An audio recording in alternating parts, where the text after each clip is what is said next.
Welcome to History Hack. If you didn't know by now, we are the revolution.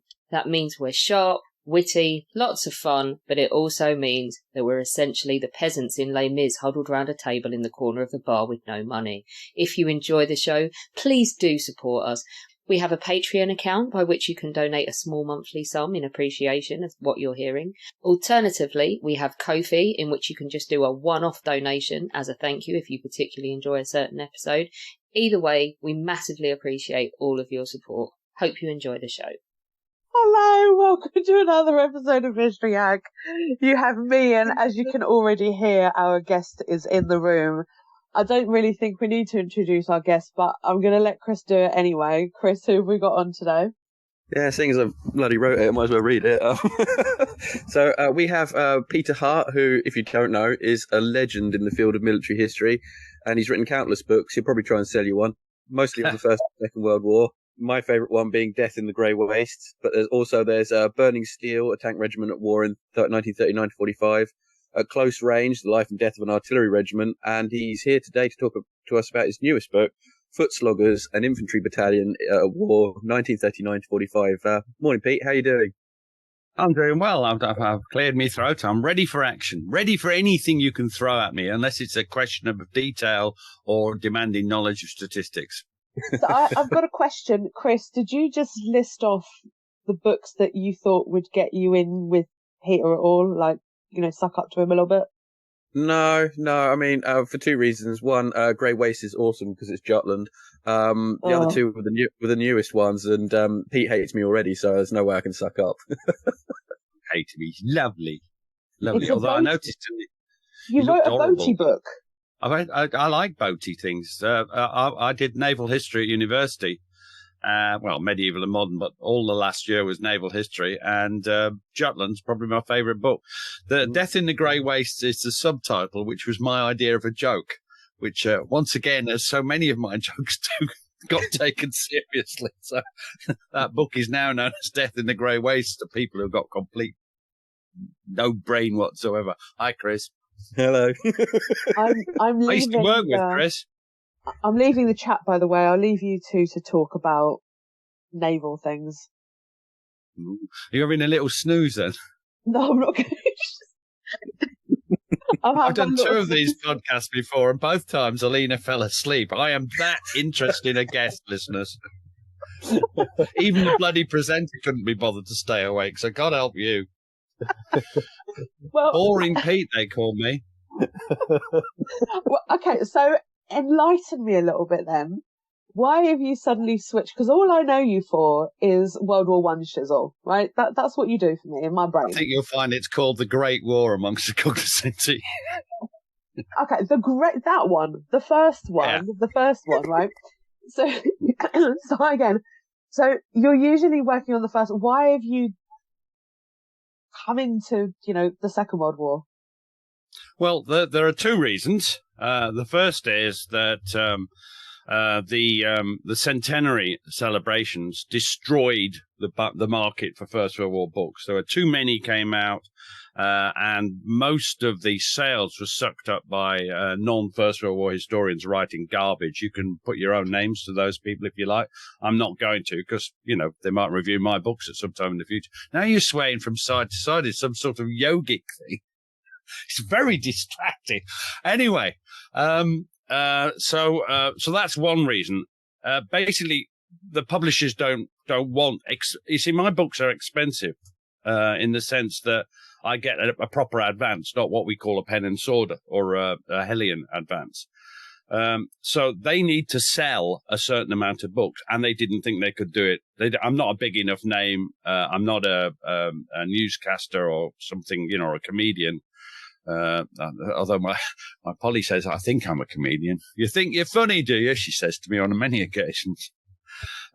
So that was one reason, the changing market. The other reason is that although I did do a lot of interviews and work on the Great War, my job at the War Museum I was there 39 years. 30 of those years I was working on the Second World War. And therefore, although I'm not an expert on the Second World War at all, I I do have an interest in the men who fought it. And my books on the Second World War are not campaign histories. They are about the men.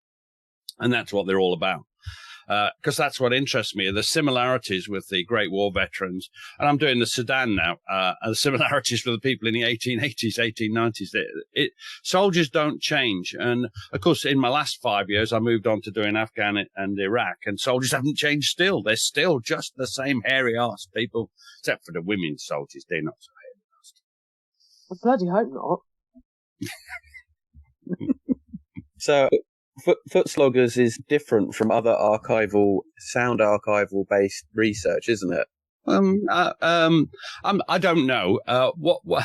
It's different from a lot of regimental histories, because in that it really does rely on oral history, and the very few personal experience accounts I found. What's interesting about the oral history is a lot of oral history done by authors trying to make a quick buck is just 20-minute, 30-minute, an hour interviews, and they're fundamentally there. What's the most exciting thing that ever happened to you, Chris, other than working at the Imperial War Museum? And that sort of question just gets the old war stories out.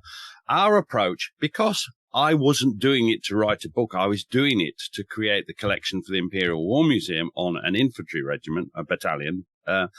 The approach was very different. So the approach was the interview was as long as it took, and we do it in 2-hour sessions, and a lot of them are 15 hours long. And it's not all about the Durham. So a lot of it's basic training or their life before the war. And so the interviews are much more detailed. And most of all, it's not based on the bloody Padre's diary, because so many books I read, they seem to be based on the Padre's sodding diary. Who cares what the Padre thinks? Who cares about the Padre? They're a bloody laughing stock in the army anyway. To some people, sorry. And other people find them really useful. Don't know what. Burying them when they're dead. It's very handy. So that's the nature of the book. I think that the difference is the level of detail, which is caused by the level of detail within the interviews, and also the trusting relationship I had with the informants, because the interviews weren't done by someone else, as they often are in these books. They were done by me, or people I'd trained, or part of our collective. So there were only about 3 of us. Harry Moses, who and his son Michael Moses did a good half of the interviews, and I did the rest. That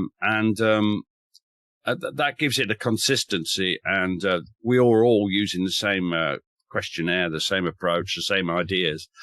So the material has an internal consistency that across the thing. And what's interesting is you can see there's some people are out of line. And it's the same as anything. If you look at, say the Great War Group, you've got lots and lots of sensible people like me and Gary. And then out on the wing, you've got some absolute loonies, like Alex. And they stand out, in the crowd. And the question is, as an oral historian, if people are describing the same action, who's right? And the balance of probability is it will be the ones that most people agree without having shown obvious signs of reading almost from a mental script. But sometimes, the person on the wing, what we call the Alex figure, is the right one. And they're the ones who actually say what really happened. So as with everything, you can't tell. For instance, Chris said that he slept on a settee last night. You and I don't actually know he slept on the settee last night, do we? No. And that's but on the other hand, if he wrote an official report about it, would we know any better? If it wrote it in a diary, would we know any better? And this is the thing about history. It's one of the most interesting things about history. I told you I talk too much, by the way. It's one of the most interesting things is we can never really, really know. All you can get is a balance of probability. And it's the historian's job to chart their way through. Now, some people will entirely go with the ones who are extreme in order to make it more sexy and attractive. Not that Alex is sexy or attractive, obviously, but they'll go absolutely mad for that stuff. Do you see what I mean? But in actual fact, that usually it's just the ones that most people say. For instance, if they're talking about the same officer, if they all say, "What a bastard," and he himself, who we interview, says, "I was lovely and the men all loved me," which do you think's right there? And the answer is that the bulk of the men who served with him will be right. On the other hand, he might say, well, yes, I was a bit of a bastard to them, but I had to be. I had to get them to do these things they didn't want to do. And I had to use my NCOs. I had to bully them. I had to get them in line. I had to make them do things they didn't want to do. And that's all. It's all part of this making a judgment call. Anyway, I've rabbited on for hours now. Is it nearly the end of the podcast? No, I actually want to bring up a point that you bring up. Also, which I accidentally insulted Alex. No, it's fine. Don't worry. We can insult Alex. It's fine. She might not even listen to this, or we'll be all right. But you bring up a really valid point, because I suffer with that same issue. That you've got one, for example, my testimony and Auschwitz stuff. You've got one prisoner that says one thing, one prisoner that says another. And the one thing that we've been fighting about really specifically is the speech that was given when they arrived, especially for the early days where they referenced the crematoria. Now, the crematoria didn't exist in June of 1940, didn't till August. So where did the prisoners get that there was a crematoria, and that's how they're going to leave us through the chimney if there was no crematoria at the time? Where half of them say yes and half of them say no. I did the Great War. You may or may not. I started the Great War Jewish interviewing for the concentration camp things. I couldn't do them myself because they were too upsetting. And I'm a cheery cove, and I didn't want to do it. I did catalogue some of it. I didn't like that either.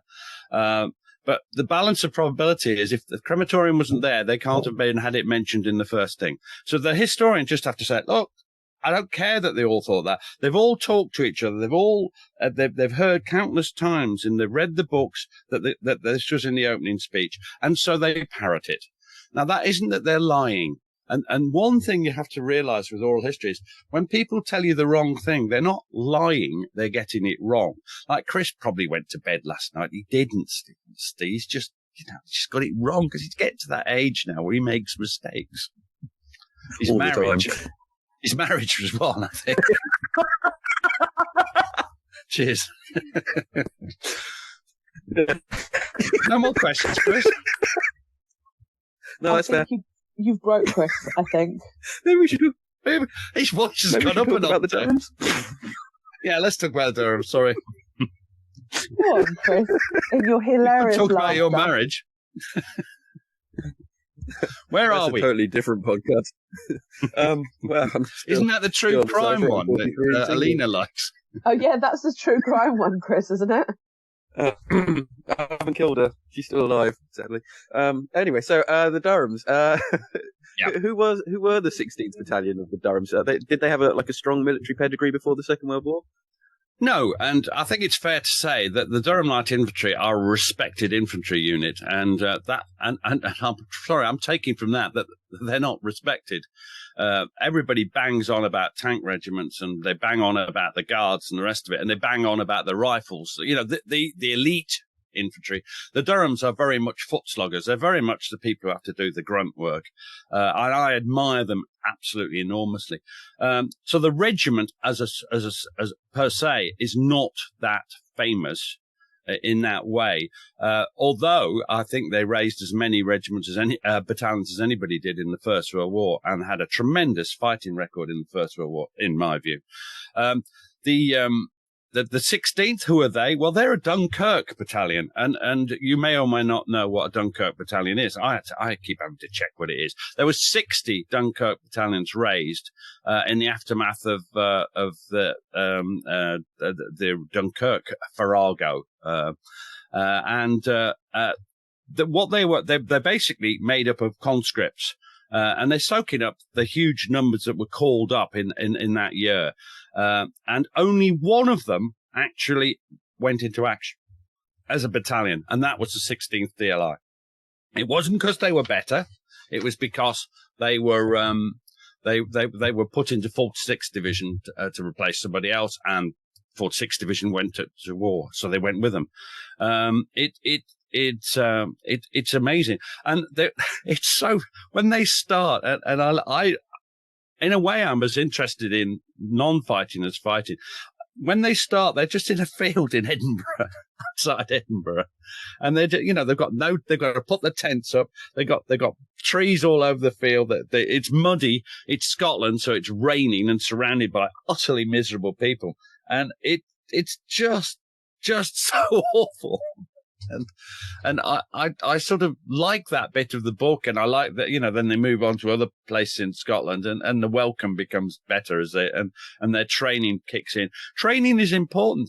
That's why books about a battalion must cover, or a tank regiment or artillery, have to cover the training. Because if you don't understand the training, and you'll understand this, Chris, from shippy things at war, if you don't understand how the training has got, what they've learned and what they haven't learned, you don't understand how they perform at war. So the training is an integral part of the book. Not sure I can say integral at this stage in the morning, but there you go. Forgotten what you asked me now. The question was, did they have a great military pedigree, which you've already... Oh, no, I've answered that. I just drew it. Yeah. So no. And, I think the number's a clue, isn't it? 16th. It's pretty low. High, rather. I'm going to agree and say I totally understand what you meant there. Well, there's the 1st and 2nd regular battalions. The 3rd is usually the reserve. And then there's the 5th, 6th, 7th, 8th, 9th, the territorial. And then they go on to the service battalions. That's in the First World War. You'll notice I'm drifting back to the First World War for security. I am not a Second World War person. Chris, did you want to jump in with a comment there? No, I kind of float between the two, but because not much changes in boats. No, it doesn't. Except when the bottom blows out. Yes, battle cruisers still blow up. That's all I've got from World War 1 to 2. So okay. Where are we now? What should we talk about now? We're moving on. We're moving on because I know we could sit on one question probably for a whole 45 minutes, but they end up in North Africa, don't they? They do. What were their experiences like there? Well, it's the usual. We call it the Battle of the First World War again. It's the pre-Battle of the Somme experience. They all, they go to the Western Front and they're learning that they go to North Africa, and they're learning their trade, and they're sort of getting used to the rations. And I find I'm always interested in rations. They're setting up the B echelon, the rest of it, and they go to a place called Sejourne. It's a railway town, it's more a village than a town. And then suddenly, you'd never guess what? The Germans attack. Absolute buggers. And the Germans attack. And the battle that follows is in 2 parts. On the first day, which is around about the 27th of February, I'm actually vague on dates, 1943. They've had 4 years of training at this point. 3 years. And the first battle is not successful. And a lot of the units cut up. But then, on the 2nd of March, there's a second attack, a counter-attack by the Durham Light Infantry. And that's an absolute slaughter. The regiment is cut to ribbons. The battalion is cut to ribbons. The stories from that day are full of, there's loads of prisoner of war people who then, in the oral history, go off for another 20 reels of being prisoners. So I don't have to listen to that. But, they're taken prisoner. And the Germans nearly always say the traditional, "For you, Tommy, the fight is over." Which is because Germans are so nice. Sometimes. They're nice now. And and then after that, in North Africa, there's so many few left, and they're rebuilding all the time. They're used as a reserve units that are attached to other brigades whenever there's an attack, and they basically hold the baseline. So they don't go much into attack for the rest of it. So it's a fairly quiet period, before they burst back into action, when they go into Italy. So it's a terrible opening experience for them, and it's heartrending, some of the stories that you hear or you can read if you buy the book. Book's cheap at the moment, by the way. Is it on sale? It's on sale with Amazon. Oh, well, I'm not supposed to mention things like that. I don't know. Oh, you're not the BBC. It's on sale at Amazon at the moment. Chris might get angry. No, Yeah. I'm fine. Yeah. You can also buy my book. It's been out for 8 years now. What are you saying? Fabulous. I recommend it. But thank you. But talking about Italy, they go through Sicily and then into Salerno, don't they? They don't fight in Sicily, but they do. Yes, go through Sicily. Nothing much happens there. But they go in at Salerno, and the biggest and most exciting bit for me is they're not in the first wave ashore. They come ashore quite late on. The Hampshires go ashore first, the Hampshire Brigade. But what happens then is they go up onto a place called Hospital Hill. Wow. And then guess what happens, Chris? You'll never guess what happens when they're up on Hospital Hill. The Germans counterattack. This is unprecedented for the Germans to counterattack. And the Durhams have done it again. One of the things that said, Janine, was all the company commanders and the colonel had gone off on a recce for the next move when they were attacked. And on Hospital Hill, they thought, we mustn't do this ever again. We really mustn't do it. Anyway, at Hospital Hill, all the company commanders and NCOs were having a briefing when the Germans attacked. It's absolute chaos. And there's a sort of everyman attack up the hill led by the officers and NCOs who were in this hut being briefed. And they managed to retake the hill. And it's frenetic fighting. Is it exciting? Well, exciting's the wrong word for things where people are getting killed and wounded and mentally traumatized, but you can't help but admire what they're doing. And of course, the Germans are such tough opposition, because everything you want to say about British soldiers, you can say about German soldiers in the sense of their courage and determination, fighting to the end if they want. But in the Germans' case, more often retreating and then coming back in a counterattack. What next? You'll be saying there's a lot of things, because you have the battle of, my God, I can't pronounce this. Well, let me take you quickly through what happens there. They then have a couple of river crossings, the Volturno and the Tiono. The Volturno is particularly exciting in the book because the people going across first are making a covert approach, and somebody falls in the water and starts shouting, help, I'm drowning. Germans wake up and all start shooting. That's quite exciting. And all of the Durhams point out he was a Cockney. And as you know, everyone from the north of England refers to everyone from London, not just the one born within the sounds of Bow Bells. Every northerner, including me, refer to all Londoners as Cockney wankers. And I want everyone who's considering to buy the book from London to realise that's what I think of you secretly. Or not secretly now. But so that's an amusing incident. But then they fight on. There's a terrible battle at Monte Cammino. This isn't in the notes I sent you, of course, where they're alongside Monte Cammino in front of Monte Cassino. Terrible battle, slogging their way up this god-awful mountain.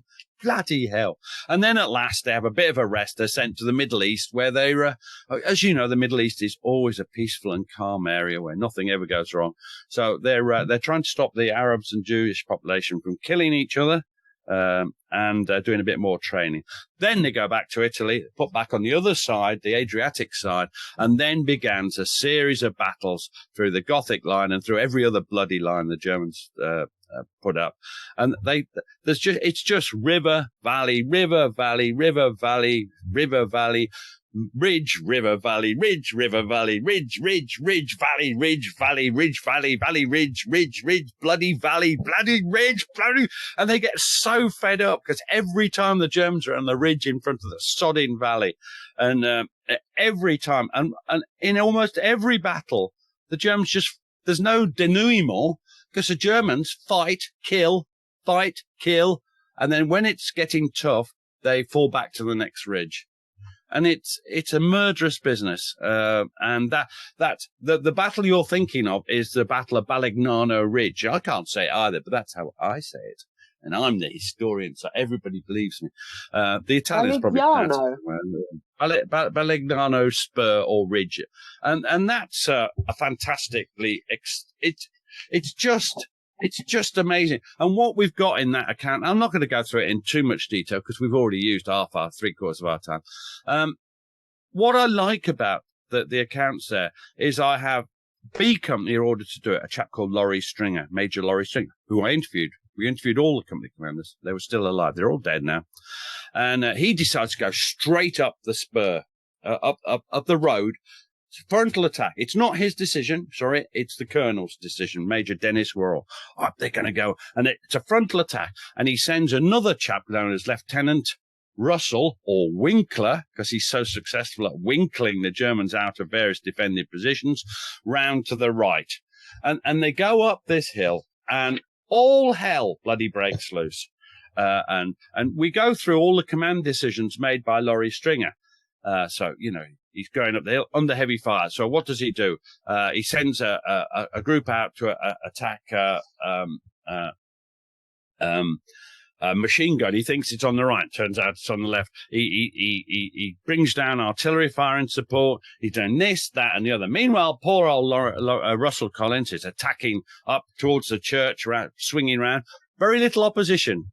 But in the middle, it just gets more and more murderous. And do you want me to read a couple of quotes or not? I've got one or two I could pick out. Okay.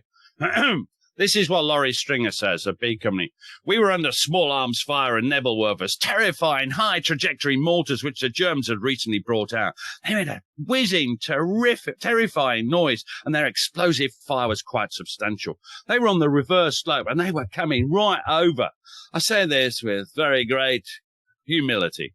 When you're leading men in action, you cease to be concerned about yourself, and you are worried solely about your men. To say that I wasn't frightened would be an exaggeration. No human being would be like that in that set of circumstances. But I didn't let it worry me because I was concerned about managing the men I had under command and trying to keep the casualty level as low as possible. The job had to be done, and I was going to do it to the best of my ability. And I find that interesting because, do you see what I mean? That's the way he thought. And I believe him, and every sign of it is that that's what he was like. And then just to go on, I like the integration of the next bit. He orders this chap called Lieutenant Richard Hewlett, also a B Company, to go and get this machine gun. And this is what, and then the next two quotes give a fantastic, there was a machine gun firing towards us from over on the right. Laurie Stringer said, for God's sake, take your men and go and silence that machine gun. He must have gone on, still on the track as far as I knew. We had to climb up out of the sunken road onto the hill. We were all running, hopefully in the right direction. There didn't seem to be any way one could approach it absolutely direct. The only cover of any sort was on the right. I was making for these small trees and bushes, get under some cover to get up the bloody hill. I had difficulty in keeping my men together because there were vineyards on it with wires stretching out. People's small packs got caught in the wire. I love that small detail. That won't be in any regimental history. Do you see what I mean? And he goes on, I was concentrating on trying to help them to disentangle them, get them in a state where they could be firing their weapons. This slowed the progress down, but any infantry officer will tell you the most difficult thing in the world is to get your men to fire back once they get fired on. One is inclined to sort of freeze up so you can't do anything. The only thing to do is to fire. It doesn't matter where you fire. Again, this is a practical thing. And then he goes on and he gets hit. And he's really, really badly wounded. He's smashed. It goes through his knee joint. It is shot to bits. And at this point, Laurie Stringer comes back into the story. Because he rescues Dick Hewlett, and he says this, and this story is confirmed. He said this, some way down, I almost kicked someone. I saw it was Dick Hewlett. I stopped. I could see that part of his leg had been shot away. He was still conscious, and he said, leave me, sir. Leave me, leave me, leave me. I didn't leave him. I lifted him. I was strong then. I lifted him and put him on my shoulder. I shall never forget. The blood went right the way through my clothing, my vest, and onto my body as well. The Germans weren't coming down towards us, but they were firing from the top of the slope, distance about 50 or 60 yards. I carried him. He was screaming with pain. I carried him for about 50 yards, and he became too heavy. Fortunately, I happened to see my sergeant major, and there was an old Italian outhouse there with a door. I put Dick Hewlett down on the ground. We lifted him onto this barn door and carried him back to the start line. And then a last quote, which provides the humorous finish for me. And this is Hewlett. He says, I don't know how long it was before Major Stringer and Company Sergeant Major Clark came up. I might well have been unconscious. I can't remember if I said, leave me. Shock, I suppose. I must have been mad if I said that. brilliant. I love it. And then he goes, they had difficulty carrying me because I was in such agony with any movement of my leg. They tied these legs together, blah, blah, blah. The only thing I remember then is getting to the regimental aid post where I was lying on a stretcher with the best intentions of the world. Padre Meek, this is what I said about Padres, poured scalding hot tea all over me as a blessing and a comfort. It was too hot. It went all the way down my front. Now, those quotes just interact. And there are points. I mean, the bit about when Laurie Stringer talks about the blood coming not only through his uniform and his vest, but onto his body. And you get the idea. And the fact that, Hewlett backs up his story. I think, and that's what the book's about. That's what I want to do. Do you know a film where the cameraman cuts from perspective to perspective to tell a story? And that's what I want the book to do. I want you to be seeing the incident through different eyes and cutting between them so you get the whole story. But there you go. Sorry, I blathered on for hours there. No, absolutely. I completely agree. I do the same. I try and write the same way because I think the individual's experiences, because like you said, with the official histories and the regimental histories, and then B Company went over the hill. There were 30 Germans. They overcame them by doing X, Y, Z. Having that individual, this is what we've done. This is how I felt. This is how I got injured. Makes the story that much more interesting. I think absolutely, Chris. I entirely agree, and that's why your books are so brilliant as well. Buy Chris Sam's books, available on Amazon today, cheap. Thanks. What are they called, Chris? Remind me, something Raiders. German Raiders of the First World War, and excellent. The other one? It's on my book. Flying into the Storm, British Bombers, 1939-42. Oh, I haven't read that one. I've read the other one. As I said, Second World War is not my thing. But it's definitely a better way of telling the stories of the war, and I think that's something more historians need to do, or should be doing. Well, as long as you don't believe everything everybody says, it's what this point about we said earlier. You're looking for the balance of truth as far as you can determine it from the evidence you've got. That there are times in oral history where you get somebody talking about being wounded and they get the wrong day, they get the wrong date. Well, you can correct that. Of course you can correct that. It's like, that's the example of the Auschwitz thing, by the way, as well. You can correct mistakes. Not by changing what they put, but normally by omitting the things that they have wrong. But I mean, we were all in the pub together on a couple of days ago. If we were all interviewed about that, we'd get who arrived in what order wrong. We'd get all sorts of things wrong. And you've got to remember that when you're assessing the evidence. And you do use official diaries as a framework to pour, I call it pouring in, like a mold. You pour in the personal experience accounts. And often you can tell when the official diary is lying, because official diaries, the war diaries, are often just to exculpate the people in charge. This was the Balignano Spur is a disastrous plan produced by the colonel. The war diary does not reflect what happened because the German counterattack bins them off, all of them off. The right-hand group under Russell Collins has to retreat because the others have gone. The Germans retake the ridge and hold the ridge that night and then retire because the whole of the war is going on round. People forget your battalion isn't it. There's other battalions on our left and right. And the Germans get isolated. They fall back, take up the next defensive position. And the whole story, and just to go on a little bit, they fight up the right-hand side or eastern side, see, posh historian, of Italy, Adriatic side. And then they're pulled out of there and sent to Greece. Now, that's really unusual. So they're involved in the anti-Elas fighting.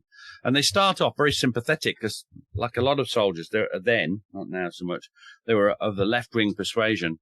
They were quite sympathetic towards Elas, but they soon got persuaded the other way. And there's quite some nasty incidents and fighting. And then they call back to Italy. The war's over. And then in Austria, where they're the garrison troops, they are implicated up to their necks in both the return of the Croatians to Tito, where they get slaughtered, and the return of the Cossack brigade to the Russians, where they definitely got slaughtered. Both of them are incredibly controversial things, and I've tried to point out how the men felt about it. They felt terrible about it. And I've also, and Alina, you'll recognize the words, pointed out that they were, after all, only obeying orders. So they didn't like it, but they still did it. And those two things are still controversial to this day. In the book, I do bend around it as far as I can, but I have to point out that is the case. They did do it. They were ordered to do it, and they did it. And it was a terrible business what went on in Austria, both the Croatians and the Russian Cossack brigade. I'm not saying that they're innocent people, because I'm not sure that the Cossacks and the Croatians were innocent, but they certainly didn't deserve that. And then they're all demobilized and the battalion ceases to exist. And that's it. Laurie Stringer writes a little tiny book, which is basically the war diary. And that was it until we started this project back in the mid-'80s. A bit of a sad ending, really. They always are. You'd think you'd be a little bit more fighting. Like, for example, some of the Polish battalions, when they get demobilized, that's it. Thanks. Bye. Good luck. See you later. And you're like, where is the help? Where is the support? Where is the aid? And none of it happens. They're just like, thank you. You're demobilized. Goodbye now. That's exactly what happens to the British. 16th Battalion is demobilized. There's no bye-bye parade. They are sent home as individuals. The demobilization system, gradually there's less and less. They become company size. And then I think Vizard's the last officer. He switches the lights off, closes the office door and goes home. And that's it. And they formed a regimental association because they felt that they needed to reflect and to join together. And the regimental association, it was still going strong. The battalion association, as well as the regimental, there's two. It was still going strong until, just like in Austria, one by one, they all die and finally the light's been switched off. I can't think of any of the DLI 16th Battalion who are left alive. Well, they'd be very old now. They're also northern working class men, a lot of them, although they didn't remember the Second World War policy from the Somme, the experiences of the Somme. They are from various parts of the country. So they're about a third Geordies from Durham and Northumberland and 2/3 from other places. But they retained a Durham characteristic. All the jokes about, I can't hear, there's quite a few saying, I thought they were Polish. So I just heard this gobbledygook language with that cheery inbuilt racism of the British. Bloody Poles. Everybody's Polish at those days. Even UNRWA, when they were trying to decipher who were Poles, Russians, Ukrainians, Belarusians, Latvians, no, they couldn't decide. All Poles. They're all Poles. That's it. Bye. That's it. We'll send you back to That's Poland. it. So the Durhams had a very strong regimental association that endured. And that's where until they talked to me, people always say, we've had this before, Chris, we've talked about it, they never talked to anybody. You know, they just talked amongst themselves. They did talk to us because they wanted to pay tribute to their achievements. They didn't consider themselves to be victims. They considered themselves to be highly trained soldiers who'd fought on behalf of their country in a vicious and unpleasant war against a very competent and dangerous enemy. And they were proud of their achievements. And they're right to be proud of those achievements. And they also wanted to pay tribute to the men who died. And this is a very sad point. But when you're killed, if you're sort of on Monte Camino or going up Balignano Spur, you probably think you're risking at best a couple of weeks or a month. You're going to get killed or badly wounded sometime. But in actual fact, if you survived, then those men lost 70 years of life. They had their 20 years before they were killed, but then they didn't have the chance, the ones who died, that 70 years. So the people I interviewed very much wanted to reflect on that 70 years that their comrades lost, to think about what they'd done and what sort of people they were. And they talk about them singing songs. They talk about their escapades, their comedian-like behavior. They talk about all those things. And that's what they wanted to talk about, as well as the defence of the battalion and just that they weren't victims. Chris will be aware that First World War veterans also didn't like to be considered victims. Soldiers don't like it, and that is a sign of It's more wishy-washy people like us, people who work in museums or authors or historians, that tend to think of victims. The soldiers themselves do not think that way, and I think they're, I think they're amazing. They're civilians 1 minute, and they're fighting bloody German soldiers in Italy, sort of a year later. It's quite amazing. Ooh, you look abstracted there. She's not fallen asleep. I thought she'd put. You ought to get those things that you put over your eyes with eyes on, so that you can go to sleep behind them. Glasses. I need glasses. Yeah, glasses with eyes on, and then you could just put them on, and we'd think you were still awake. So what's happening now? Any more questions, or are we done? I was just we can just briefly ask why infantry battalions often get overlooked. Like you said in the notes you sent me, that everyone loves the idea of the artillery blowing the crap out of everyone, or the RAF doing stuff, but the average infantry battalion just doesn't get much.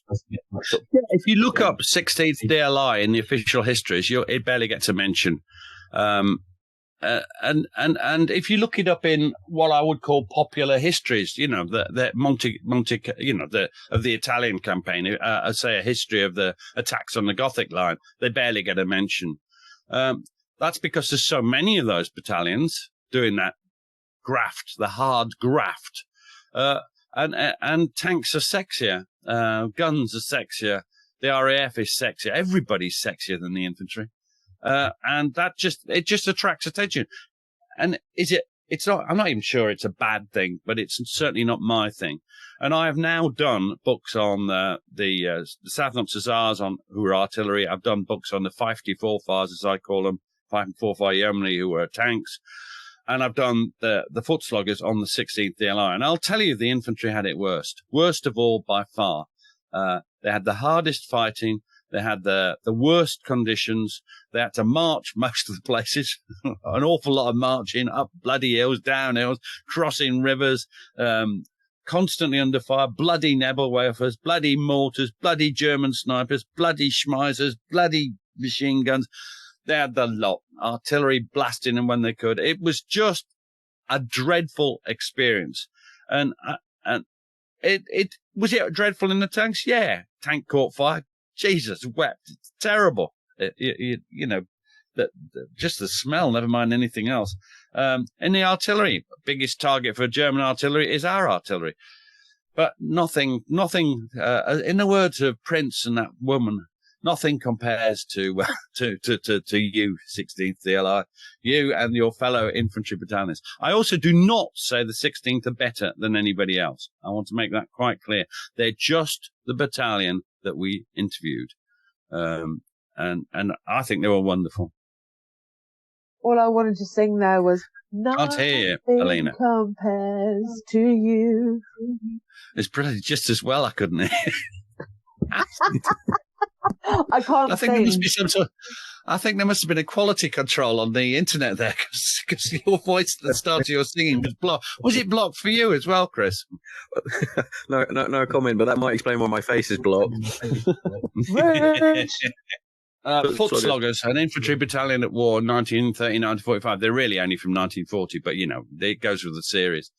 And you can buy it pretty well anywhere, I suppose. Bad bookshops, good bookshops, second-hand bookshops, unfortunately. The review copies you send out, hoping people will review it, and the bastards just sell it. You can do that? They do that. Them. Oh, yeah, ask Chris. He gets review copies. Yeah. Anyway. They're all on my desk. Just to review it. Amazon reviews are incredibly helpful to sales.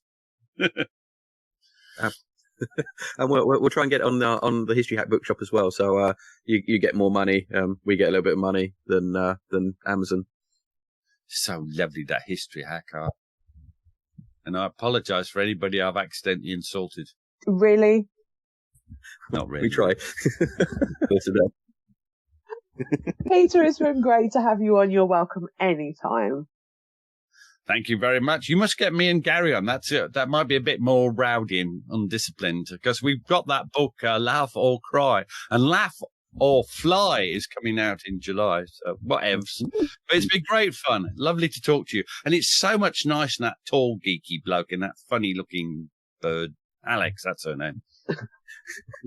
She's out recording in France right now, so I promise she won't know that you badmouthed her. So excellent. Well, she's one of our faves, isn't she?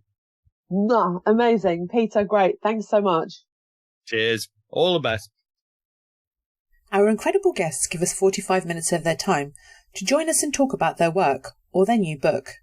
This is just a small taster. As a result, we have launched our very own bookshop on bookshop.org, where you can find our guests' latest books, you can support them, and you can support us on History Hack. 10% of every sale via our bookshop supports the podcast and allows us to keep going and bring you more top-of-the-line guests. You can find our bookshop at bookshop.org/shop/historyhack, or search for us in the shop section. Thank you so much for your continued support. We really appreciate our listeners and supporters. So make sure you get down to the bookshop and grab yourselves a new book.